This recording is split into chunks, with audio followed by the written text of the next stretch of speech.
주애가 후계자 서두르는 이유는 북한 김정은이 이 홍수 피해가 발생한 압록강 인근 지역을 직접 찾아서 구조 작업을 지휘했습니다. 네, 북한이 신의주시 의주군 일대에서 기록적인 폭우로 5천여 명의 주민이 고립되는 사태가 발생했습니다. 그제죠. 김정은이 압록강 인근 지역 구조 작업 현장을 직접 갔고 이 피해 예방에 실패한 간부들을 직접 질책했다는 보도를 북한에서 해왔습니다. 이것에 대해서 아마 이 김정은이 위기 관리 능력을 과시하려고 의도적으로 이렇게 공개 행보를 한 것 아니냐, 뭐 이런 얘기가 나오고 있는데, 김유정 의원님 보니까 김정은이 진짜 좀 의도한 거 아닌가 싶기도 한데, 수해 지역 사진을 보니까 김정은이 직접 현장에 가가지고 저렇게 차가 완전히 물에 잠겨서 바퀴가 안 보일 정도로 저 모습을 찍어서 보도를 했다는 거예요. 저건 약간 연출된 것 아니냐, 뭐 이런 분석도 있습니다. 예, 차량이 저 정도로 잠길 정도면 일단 저 차에 타고 있는 김정은 위원장부터 피해야 될 것 같은데, 저렇게 절반 정도 그 SUV 차량이 잠긴 상태에서 또 현지 지도를 하면서 이 수해 피해자 또 생명을 구하기 위해서 직접 나섰다, 이제 이런 모습을 보여주기 위한 것 같아요. 그래서 기록적인 폭우 상황이었는데 저렇게 지금 현지 지도를 하면서 현장에 나가서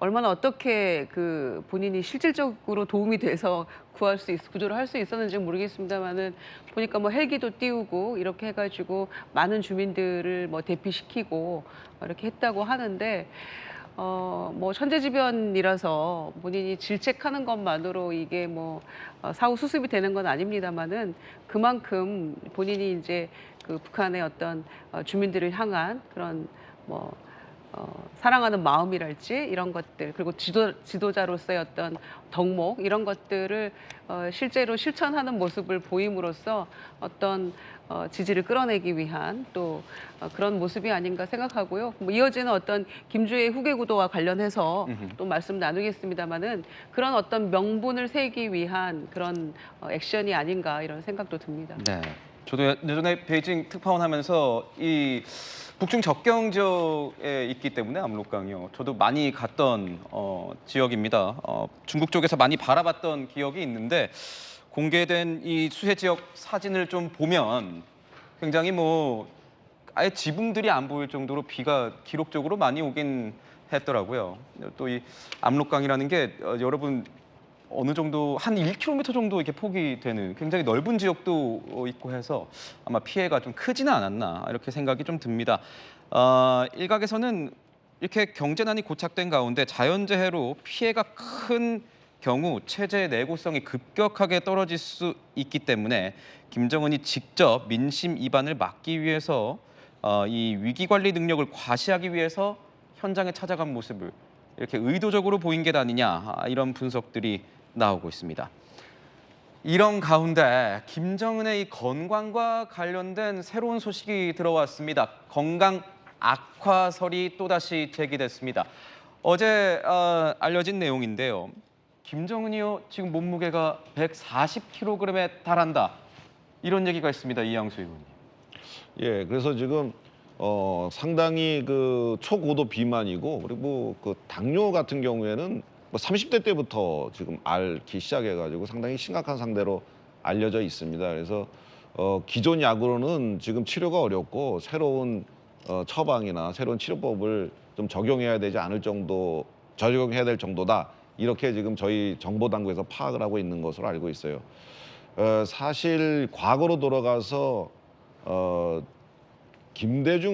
김영삼 대통령하고 김일성 주석 간의 만남을, 그 회담을 사실은 94년도 7월 25일 날 하기로 약속을 했다가 김일성 주석이 당시 7월 8일 날, 그러니까 회담 16일 전에 갑자기 사망하면서 남북 간에 그때 그 회담이 깨졌거든요.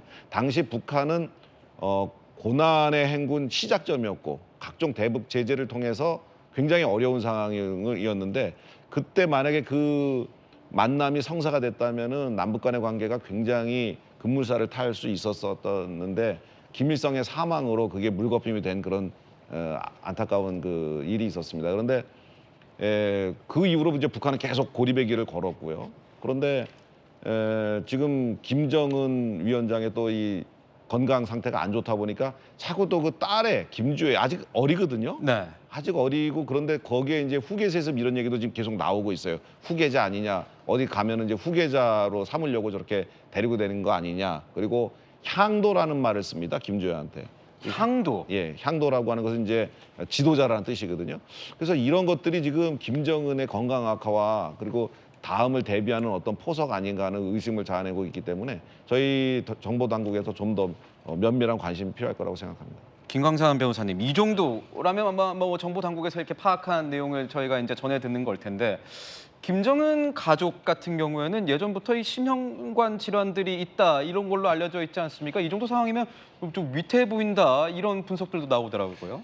우리가 지금 화면을 통해서 보면 외형적으로 봐도 지금 건강하지 못할 것이라는 것이 추측이 돼요. 몸무게가 140kg가 넘는다는 거 아닙니까?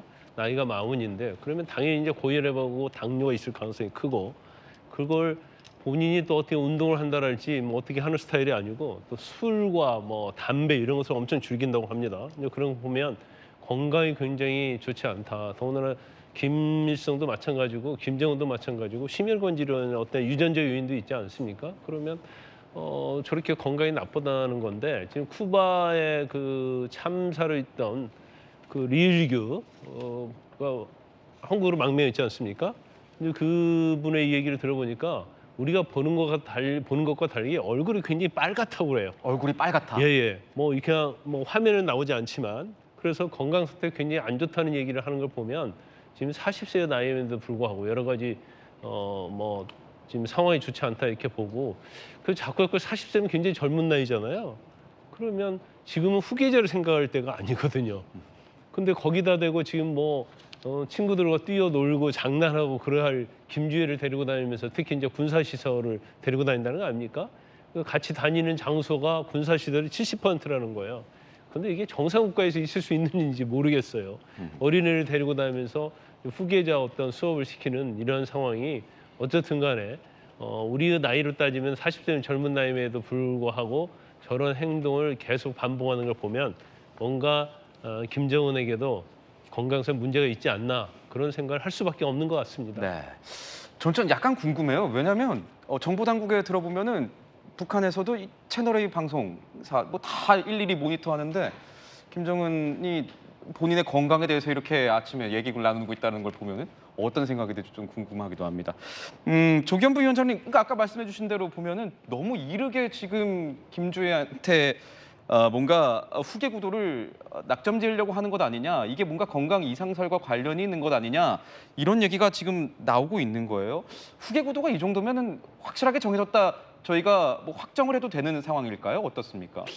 아직은 좀 신중하게 봐야 되지 않을까 싶습니다. 일단 뭐 국정원에서도 국회 보고에서 건강 이상설 때문에 조기 후계 구도 가시화까지는 아닌 것 같다라고 보고를 한 것 같더라고요.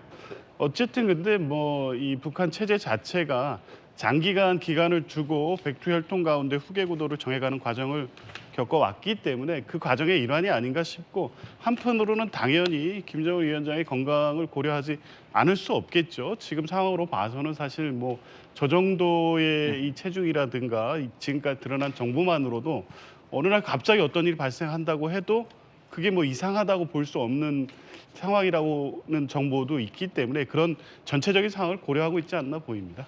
네.